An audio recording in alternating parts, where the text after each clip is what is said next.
Steve, you were well known for scoring quite a few goals from midfield, but our midfield didn't really do much last year. Do you envisage changing that?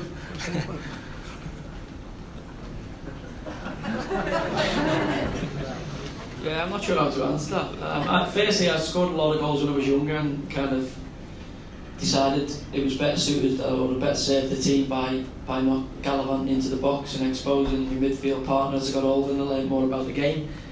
But I've seen the lads up close. Obviously, we've added Alty today. We've got James Wallace, who's been at Sheffield United and a few other clubs in on trial this week, and he's done really well. We've obviously got Tamani, who's in the club. We've got Sowerby, who I think was really good in the finale of last season, got a lot of game time. Obviously Kyle Dempsey, as I said, Jason Holt added to that, and Harrison Biggins has been impressive. So we are always looking to add quality where we can. I mean, I don't want any player to come in who's below the standard of what we've got in the building, because if he does, he blocks the pathways for the young players, as I said, the Baineses, the Sherrans, the Holgates, the Donahues, and I don't want that. I don't think it's the right thing to do. And I believe, as I say, giving young people a chance, and everybody starts with a fresh slate. They've got a lot to prove, some of them, because you have preconceived ideas walking in. But as I sit here in front of you now, I've been pleasantly surprised by the off-season some of them have had. They've known that there was going to be a change of manager, and the mentality and the approach to it has said, I want to play for Fleetwood Town and I want to be part of this. So long may that continue. Well,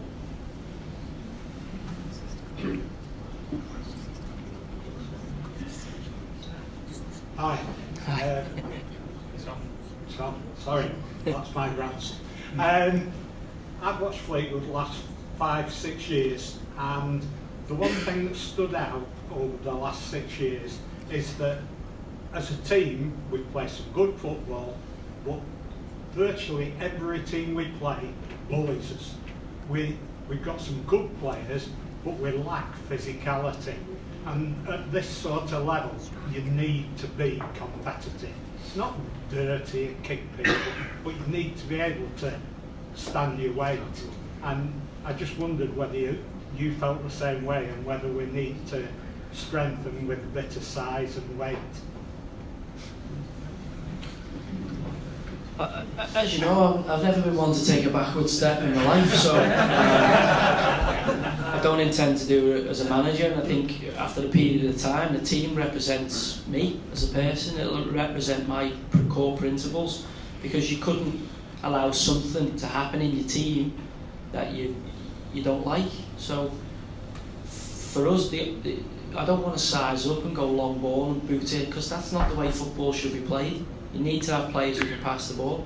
I mean, if you look at the signings we've made already, Eddie Clark, you'll be so excited when you see him play. Managed to sneak in and pinch him from Wigan, who thought they had him signed. Good bit of knowledge and know-how from the chairman there, because I thought we'd lost out on him, and Andy being Andy says, no, I think we can get in there and it might be done, and he was right. We brought Craig Morgan in, who's 5 promotions, leadership profile, doesn't usually lose a header at all, no matter who he plays against. And then on the flip side of that, Jason Holt, who we spoke about, who's a technician, very, very competent technician. Football is like life. It's about balance. It's about finding that balance. We don't want a team of brutes who go from back to front relatively quickly, and you're sitting there thinking, what are we watching? Because nobody wants to watch that. You go out, work hard all week and pay your hard-earned money to come and be entertained on a Saturday.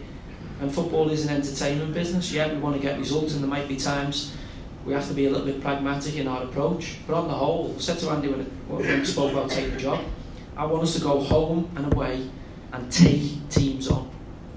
No backward step. It's on your wall, one way in, one way out, and we need to represent that.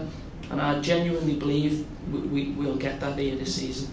And it won't be brutes, because we'll play. But like any good player, you find if the game needs to be mixed and get a bit physical, then we need to match it. You need to fight fire with fire sometimes.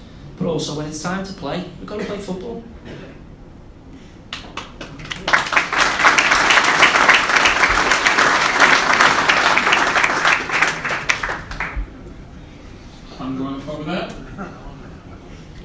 14, same size as you, Will.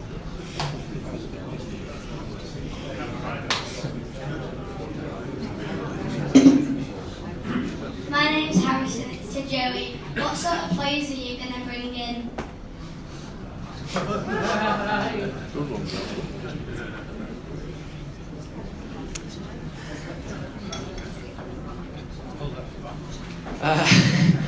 I don't know, it depends how big the chairman's bank account is, really. I mean, I'd love to sign Messi and Aguero, but I don't think BES is turning over that kind of profit just yet. So yeah, I think for us, I want you to be excited by the team. I want you to come here Saturdays or Tuesdays or whatever the game is and think, these are going to take it, they're going to put it on people's toes. You know that, you know, for me, my last great experience at a football club was Burnley. And look how engaged the Burnley fans are with the Burnley team. And whilst they mightn't win every week, you know that when the lads cross the white line, they're giving you everything they've got.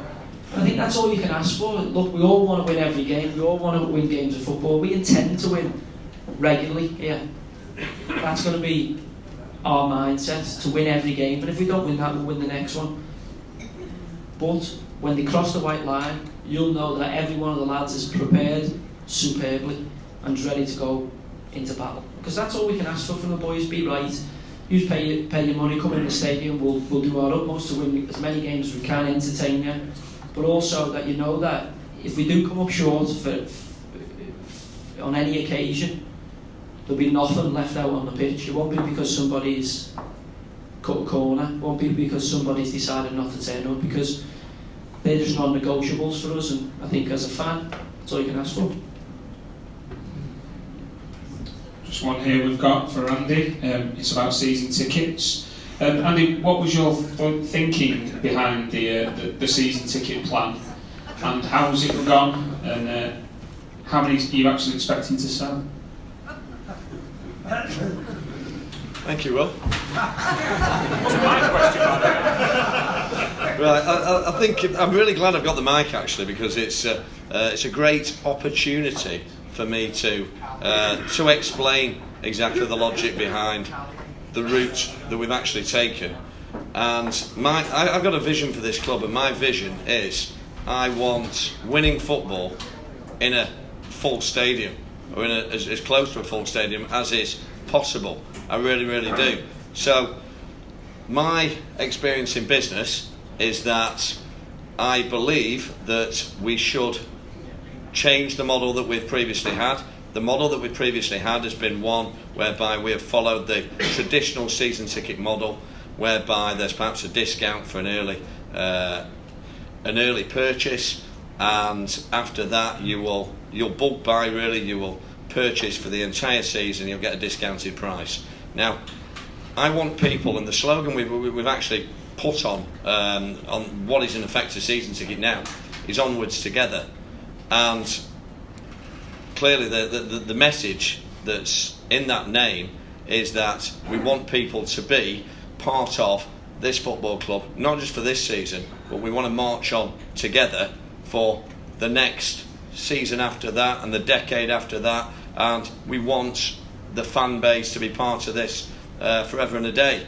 And we've made it super affordable. I mean, it's a significant discount on what was already a very, very cheap ticket last year. And from an administration point of view, what happens at the end of the season is the fan base that we have, the people that purchase season tickets, is reduced to zero on the first week of May, because the season ticket expires, right? And we then have to start the process all over again. So it's my belief that if the product that we deliver is good enough, that people will continue to subscribe to a rolling season ticket, and it will give us the opportunity to actually get out into areas of high footfall, areas whereby there are potential new supporters of the football club. With the monthly subscription and the ability to purchase something which is ongoing, it means that we can still sell what is again effectively a season ticket in the months of October, November, December, January, February, and so on. And it means that we have a portfolio of supporters, that we have a group of supporters that we can constantly look to build on. So, for example, say whatever the number may be, the previous models, it was pretty much at the beginning of the season, that was what we were going to get, and that's it. And then we get the pay on the day supporters.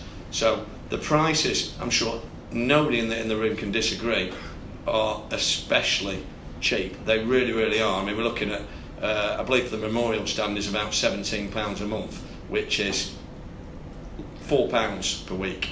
And so I think that's very, very affordable. It's significantly cheaper than a walk-up price was in previous seasons, and I want to make it affordable. But I have this vision of the stadium full. That's my goal. That's what I want to achieve.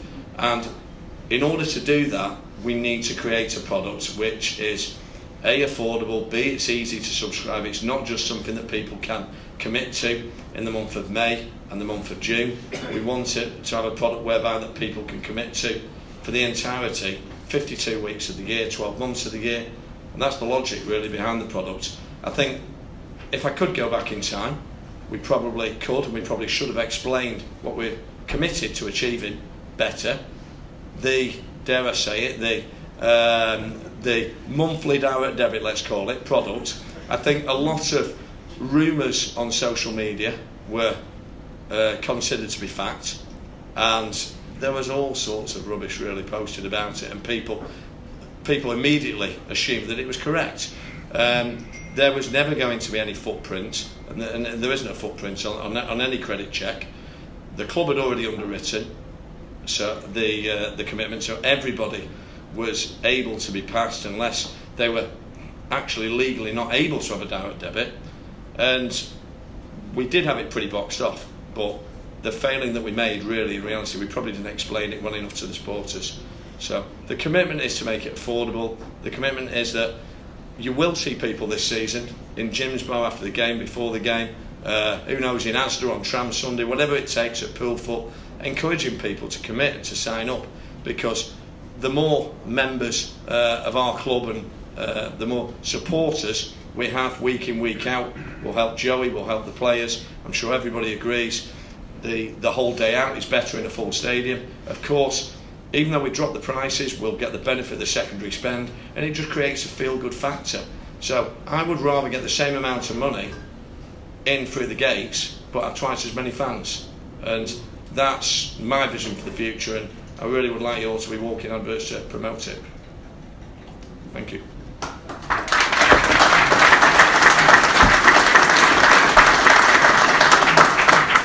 Just on season ticket numbers, year on year from where we were last year, we're doing really well. I think it's about 30% up at the moment, so that's really good news that fans are getting engaged in the club. A couple of quick questions on that we'll check with Martin. People have been asking about your onward card.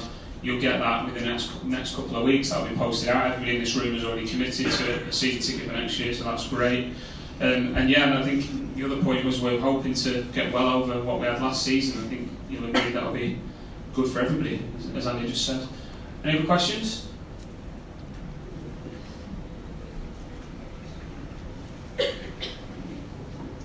Thank you. Through your career, Mr. Barton, you've played for a number of different managers, a lot of different managers. And now as an aspiring young manager, I wonder how you look back on them and who you regarded perhaps as inspirational, and on the contrary, those that were less than inspirational to you.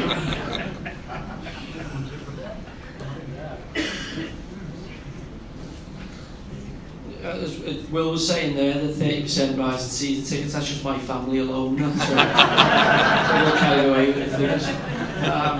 No, managers, I mean, it depends where you get, what age you're at. You know, as a 20-year-old, Kevin Keegan, and all the Arthur Cox and the kind of old school style of those guys, to Stuart Pearce and Sam Allardyce, and you pick up lots of things off them. Do you know what I mean? Good and bad, by the way, not always good. Sometimes how not to do things. Later on in my career, kind of Neil Warnock's and Mark Warburton's, how not to do things especially. And then obviously Sean Dyche. I had a great 18 months at Burnley, and why I went to Rangers, I was still scratching my head on that one. But it was what it was. I thought it was going to be a great move at the time, and it's a phenomenal football club. It just wasn't the right fit for me at that moment with that manager, but it's given me a phenomenal learning. I'll probably learn more in those 3 months about myself, about how to operate as a coach, as a manager, than I did working in good environments. Sometimes, like in life, you learn more from your mistakes than you do from your successes. So, you intend to use everything you've had. I mean, I've been fortunate, one of the few Englishmen to be incredibly successful in a foreign country, especially speaking the language. So, it's, I stand here in front of you today as a, multilingual, as Jolly will attest to before, understood them perfectly. And again, you just draw down on that. As I say, I've been fortunate enough to have a good career and played with some great players. And I took the training Monday morning. I've never played in League One, by the way, so the lowest I've played was kind of the top of the Championship. I've only been in it 3 seasons and won it twice and won the playoffs the other year, so kind of a bit spoiled in terms of the football I've seen and the players I've played with. Every other year above that was in the top divisions in the countries I was in. And I was pleasantly surprised by the standard. Our day one yesterday technically was as good as a Premier League day one. Lads passing, and it's just about getting the consistency with them. They've clearly got the ability. It's just about getting the psychology right, getting the belief in them, and getting the consistency in them, because there's some good players here. It's not a case of me coming in and ripping it up and saying, right, I need 500 million to spend. I mean, if he gives me it, I'll try and spend it. But for us, we've got to do things a different way. And as I say, getting us engaged. You have to come to the stadium because energy is massive, positive and negative. You've seen it in football clubs, the likes of, I don't want to talk badly of them, but your Leeds and clubs like that have suffered from fan disillusion. You've seen it just down the road at Blackpool, how disengaged the fans are, and that festers and it comes onto the pitch because players are human beings. They absorb everything around them. I know Andy's very much of energy and positive energy, and we've got to get you at it. I know how important you are to the club. I've seen last year when it mattered, games that the team had to win here, that you knew what was on the line. We could at one point have been League Two football, and you galvanised it. The fans are a massive part of that as much as the players. And if we're going to do what we want to achieve next year, which is finish in a very, very strong position and get this club into the league above, then we need all of you engaged. So I want to see you, especially you, Beryl, with your rattle engaged. If I don't, I'm going to be after you. Right, I know there's a lot of empty glasses on the table, and there's a lot of our staff here waiting to serve you, so we'll have a break shortly. And you can spend some money so it can go into Joey's transfer pot. Have we got any questions to end on before the break? I'm on a little 5-minute break. Right, I'll go to this then. One from Michelle, who's in the room tonight. Any idea yet of who will be the captain next season? I'm going to name myself as captain, I think. No. We've lost Pondy. 498 league games for the club. The sign behind leader, legend, and I know how important he was. But not only do you lose a great player and a great servant, it leaves a leadership void. And I don't want to come in and say he's captain. I'm like, let's see how the energy of the group works. Again, like the playing positions, show me you're ready to be a leader. I don't care what age you have, because leadership is a certain skill set. I think we've got more than enough candidates in the building. We've got natural leaders. We could do with some more leaders. I think it's something we identified. Even Holt's only 4'6", but he's Glaswegian. He's from Edinburgh actually, so he plays like a Glaswegian. So we've got him, and then you've got the opposite end of the spectrum. The likes of Keir Bolger. So listen, the lads will sort themselves out. We'll organically find a leader, but it's not about him just leading. It's not about me just leading. It's not about Andy just leading. It's all of us. Everybody matters. Your input on the match there, keep going on about it. It's massive. Spoke to everybody at the club on Monday morning, all the staff. every job they do is important. If we're going to be successful, everybody and everything matters. You might think that's a bit cliched, but it's not. You see when people are engaged, you see when you've got on that run in the playoffs and you've almost got automatic and everybody believes it could be done. That comes into the training ground, it comes into the pitches, it affects the players' lives in a positive manner. So the leader will wear an armband, but we intend to have 18 leaders. I don't know how plausible that is, but certainly 11 leaders, or as many leaders as we can get. And it's our job as coaches to foster that and bring it out to them. We're doing that now, getting them in the office. How does it feel? How was today? How was training? Bringing that out with them, because it's a two-way street. I don't know what's gone before, I don't care what's gone before. But this is a different way of doing things, and hopefully you start to see the results in pre-season, because we want to win as many games as we can. But obviously once the fixtures come out and we get those league games up and running. And again, it's our duty to not just expect you to turn up and support, because I know you'll do that because you love the football club. But it's our duty to make you engaged, make you at it, make you turn up Saturdays, make you energised and ready to give it to the team. I came to the Wigan game here when they were on the cusp of winning the league, and their fans were behind them, and the players fed off that on the afternoon. For 20-30 minutes, Fleetwood were the better side. Probably should have scored. Our shunter was exceptional, conceded the goal. It was like everybody was waiting to get beat. That won't be the case next year. We talked about like a supporters group. What might be happening with this season? Because we had like a meeting last season towards the end, and it said it's going to get up and running. Any news on that, please? Yes, we have. We've actually sat on the front row here. Gentleman down here in the England tie is called Bernard, and he's got a history of setting up numerous. He'll be available to talk to after. He's got a history of setting up numerous fans groups around the country.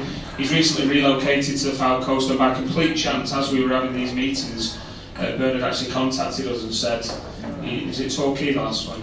Yeah, Torquay, they went down as well, yeah.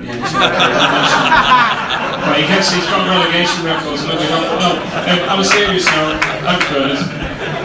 Welcome aboard, by the way. On a serious note, Bernard is going to help us get it off the ground, because obviously you need some sort of expertise in supporters groups. So speak to Bernard afterwards. I don't know. Do you want to? I've just worried the tie for obvious reasons. I thought England did rather well yesterday, certainly the first half, and we look forward to Panama on Saturday. I think it's the first time we've got 3 points to start, isn't it? Sunday. But anyway, there are some a letter from me to you on the tables about the Fleetwood Town Official Supporters Club. I just really wanted to say one thing, most of all, that is the word official. Official means properly recognised. We will be properly recognised by the football club. We will work with the football club, in tandem with the football club, no matter what the fortunes of the football club are. And that's the most important thing, properly recognised. So please get in touch. We're starting to move on. Joe Jolly next to me, he's going to look after some media. It was nice to sit to him on the front row. And good luck, and please get in touch as soon as you can. Thank you.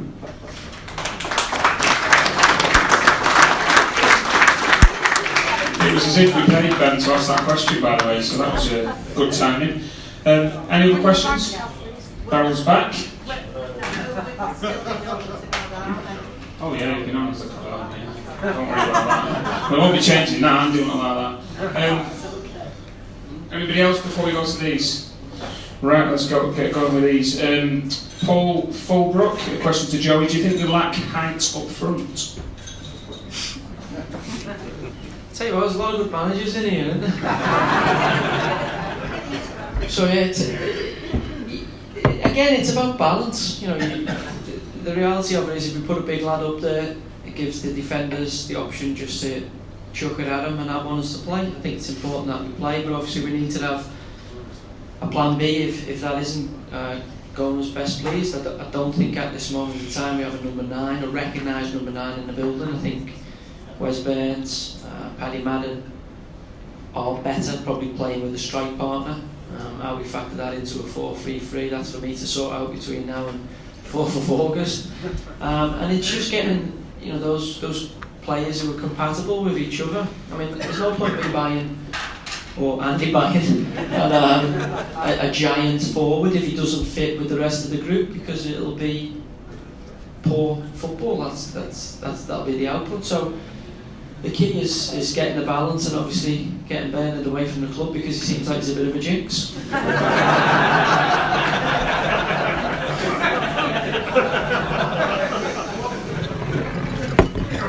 Another question, we'll just go to it while you warm up your arms and we get some questions from the floor. But one from Carl.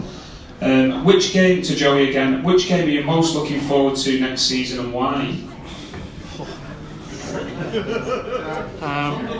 The first one, really. I don't know who it is yet, but the first one, obviously a proud moment to be a manager, and especially at this football club, because we've had a relationship for a period of time, and there's no better place for me to start. I'm absolutely delighted to be here, and can't wait to get up and running and get the league fixtures away.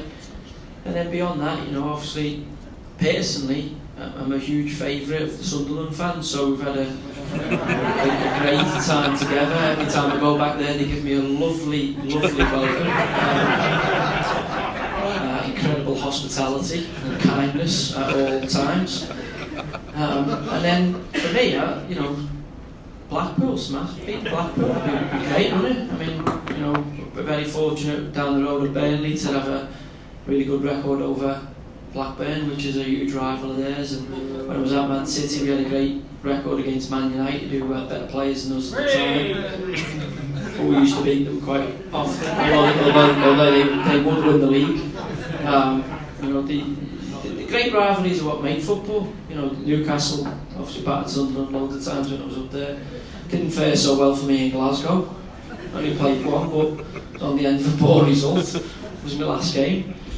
So Blackpool, for you, it's Blackpool. I think Andy's keen to finish above them in the league table, which they almost done this year, and will definitely do next year. So hopefully they finish second.